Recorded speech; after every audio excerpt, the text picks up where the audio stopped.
بسم اللہ الرحمن الرحیم۔ اللہم صلی علی محمد کما تحب و ترضی۔ السلام علیکم۔ جنت۔ قرآن پاک میں 66 مقامات پر جنت کا لفظ استعمال ہوا ہے۔ جنت کے معنی ہیں باغ بہشت، جنت کی جمع جنات 69 مرتبہ قرآن پاک میں آئی ہے، یعنی وہاں ایک ہی باغ نہیں ہوگا بلکہ طرح طرح کے باغات ہوں گے۔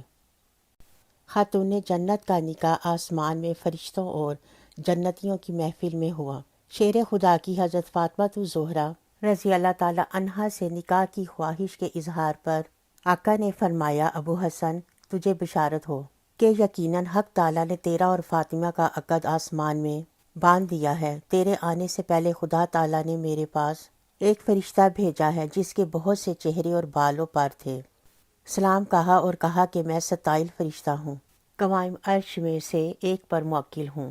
مجھے خدا تعالیٰ نے آپ تک خوشخبری پہنچانے کی اجازت فرمائی، اور یہ جبرائیل علیہ السلام تشریف لے آئے۔ انہوں نے سلام کیا اور جنت کے ریشم سے سفید ریشم کا ایک ٹکڑا اپنے ساتھ لائے جس پر نور سے 2 سطریں لکھی ہوئی تھیں۔ میں نے پوچھا، اے جبرائیل علیہ السلام یہ خط ہے، اس مکتوب کا مضمون کیا ہے؟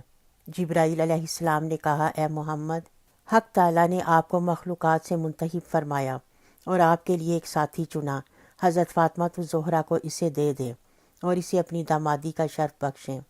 میں نے پوچھا، یہ شخص کون ہے جس کے جسم پر میری اخوت کی خلعت چست و درست بیٹھی ہے؟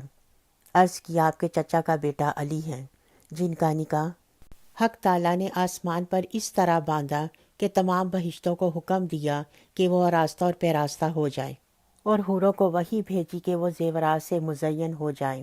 شجرہ طوبہ کو حکم ہوا کہ وہ پتوں کی بجائے خلعت فاخرہ پہنے۔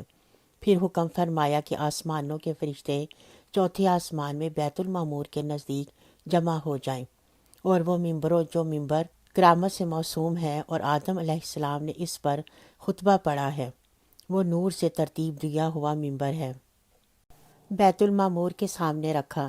حق تعالیٰ نے جس کا نام اخیا کو وحی بھیجی، اس نے ممبر پر آ کر خدائے تعالیٰ کی حمد و ثنا بیان کی۔ فرشتوں میں وضاحت و بلاغت، لطائف و نطق اور حسن صوت میں کوئی بھی اس کے برابر نہیں۔ اس کی خوش گفتاری اور حسن صوت سے آسمان جھومنے لگے۔ پھر سبحانہ و تعالیٰ نے مجھ جبرائیل کی طرف وحی بھیجی کہ اے جبرائیل، میں اپنی بندی فاطمہ بنت محمد کا عقد اپنے بندے علی بن ابی طالب سے باندھ دیا ہے، تو بھی ملائکہ کے درمیان اس انعقاد کو مستحکم کر۔ میں نے بھی خدائے تعالیٰ کے ارشاد کے مطابق اس کی تائید میں ان کا نکاح باندھا اور فرشتوں کو اس پر گواہ بنایا۔ تمام صورت واقعہ کو اس ریشم کے ٹکڑے پر لکھ کر فرشتوں کی گواہی سے اسے مضبوط کیا اور آپ کی خدمت میں لایا۔